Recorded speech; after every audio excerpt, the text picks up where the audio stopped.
everyone, and welcome back to another episode of the Black-Liberation.Tech podcast. I am your host, Dr. Renee Jordan, and today we're going to take a look at another blog post entitled Doing the Work. It is from November 2020. At this time, I was still in the throes of my PhD proposal writing or my prospectus, and one of the things that I received encouragement to do was to write. Like, not just write my proposal or my prospectus, to get my thoughts out on paper and just write. And so this blog post, Doing the Work, is one of the blog posts that came about as a result of me just writing to get the thoughts that I had out on paper. It's a different format than my regular posts. And so because it's so different, I'm going to follow up with some things that are more structured, if you will.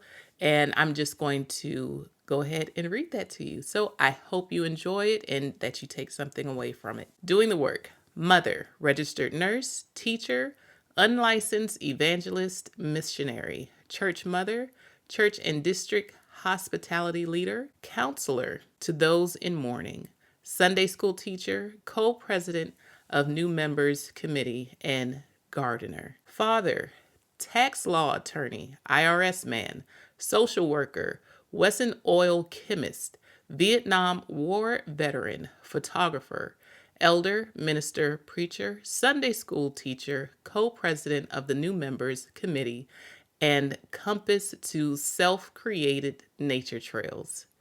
Paternal grandmother, teacher, chef, Sunday school teacher, licensed evangelist, missionary, church mother, Bible band teacher to pastors, bishops, and other leaders in ministry. Acts of service such as cleaning the church and cooking for the local district and state church gatherings.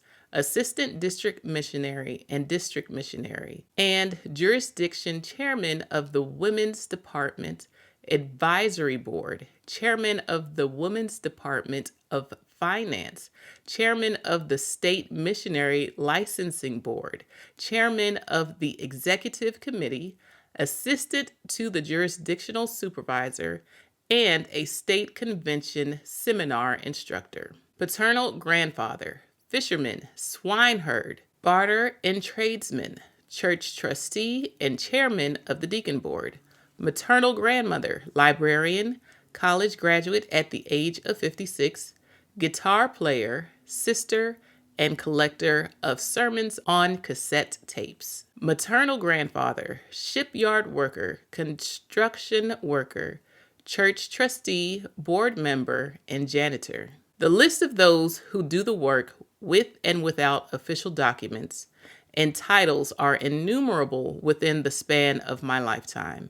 There are nurses who do the work of doctors, mothers who do the work of nurses, doctors who do the work of servants, students who do the work of teachers, and the beat goes on. Within the Black church in which I grew up for over 30 years, there have only been 2 pastors for the 81 years in which it has been in place. Within this same Black church, I grew up with Black professionals of all vocations, doctors, lawyers, a judge, morticians, police officers and sheriffs, teachers, bus drivers, post office workers, decorated military officers, a CIA agent, a pharmacist, U.S. Department of Treasury employees, World Bank employees, landlords, daycare owners and workers, beauticians, barbers,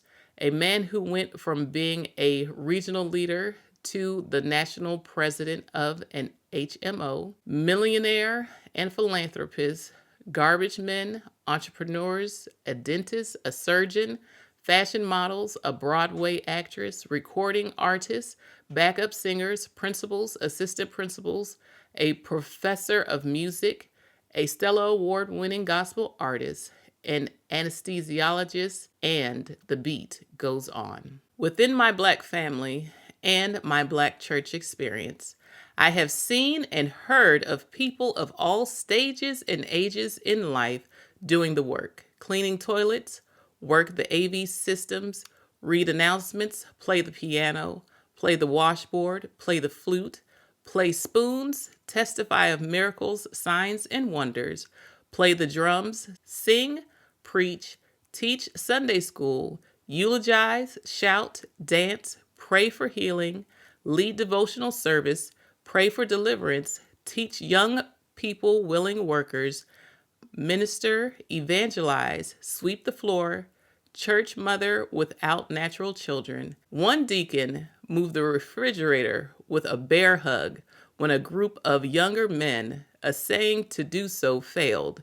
And the beat goes on. The work is everything the church needs to operate and function as a religious community and a nonprofit organization with a board of trustees overseeing the assets, church building, residential properties, commercial property, and acres of land paid in full. The work of the church has nothing and everything to do with an individual's professional and educational background. My mother was a registered nurse. The work she did at church as a Sunday school teacher and co-president of the new members committee had nothing to do, seemingly, with her psychiatric work at St. Elizabeth's Hospital or the substance abuse unit at DC General Hospital. But the work she did for the church as a mother on the mother's board, unlicensed evangelist missionary, counselor of those in mourning, and attendant to those who experienced a medical emergency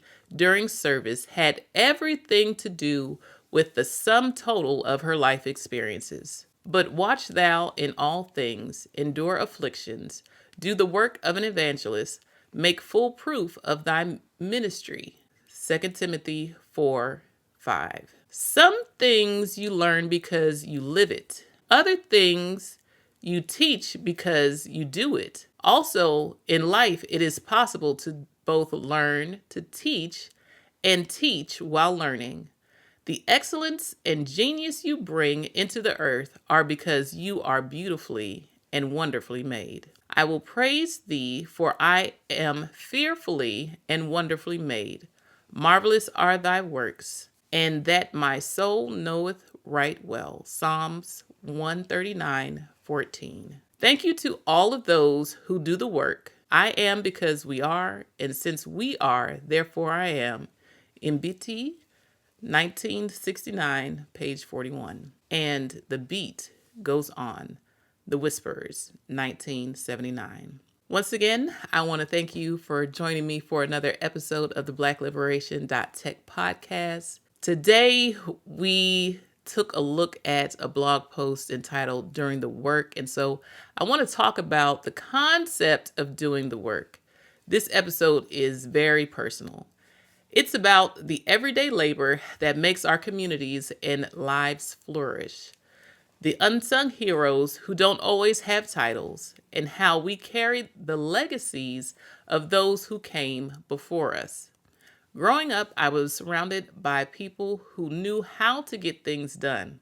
My mother, a registered nurse by profession, also served as a Sunday school teacher, a co-president of the new members committee, and much more within our church community. My father, a tax law attorney, was also a minister, and together they led by example in a church that had only seen 2 pastors in the 81 years. Please note, my parents were not the pastor and first lady of this church.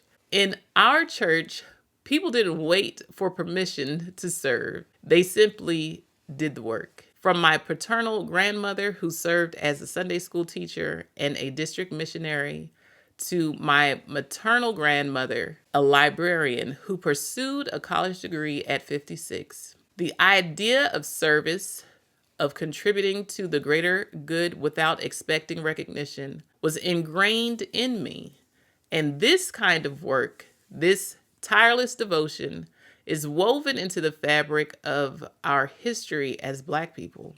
We've always been more than our professional titles. Within my family and church, I witnessed the breadth of this kind of work. Teachers, doctors, lawyers, and even entrepreneurs. But also those who did the essential invisible tasks that kept everything running. people who worked the AV system, played the washboard in the choir, and kept the church grounds in shape. They all did the work. It wasn't about titles or degrees.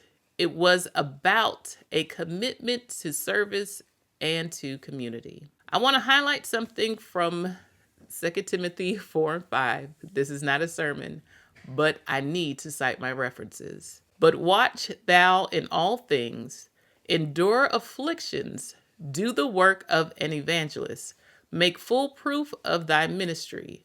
This speaks to the perseverance and purpose behind doing the work. You see, service isn't always glamorous.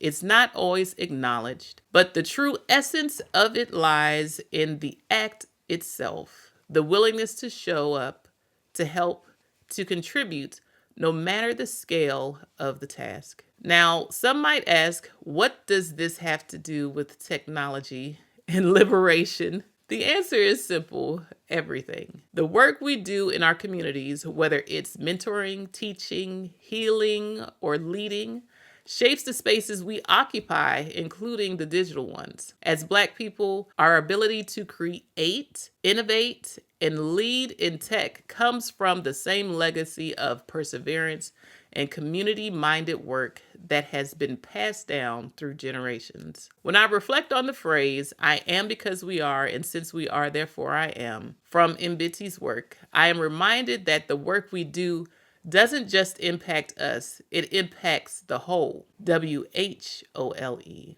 Our individual contributions, whether in technology or community building, are interwoven into the larger tapestry of our collective liberation. We are only able to do the work because of the work others have done before us. So what does it mean to do the work in the digital age? It means making space for those who may not have formal credentials, but bring life-changing knowledge to the table. It means teaching, learning, and mentoring, just as my parents and grandparents did, but now in new forms.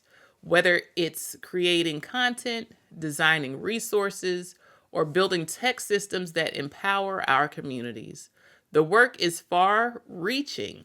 It's not just about what you know, but about how you serve, how you uplift, and how you create change through technology. Here are a few questions that I would like for you to consider. How do you see the work you do in your community contributing to the larger picture of collective growth and empowerment? Who in your life has influenced your understanding of service? And how does that influence show up in your daily actions or work? In what ways can you incorporate the mindset of doing the work without needing formal recognition into your current projects or goals? I want to take a moment to thank those who do the work, whether it's in your home, in your community, or in the digital spaces you're building. The work is everything, and it's what connects us all. Once again, thank you for listening to another episode of the Black-Liberation.Tech podcast. I am your host, Dr. Renee Jordan. Please feel free to like, subscribe, and share, rate, and review the podcast to help it become more discoverable. And until next time, take care. Bye-bye.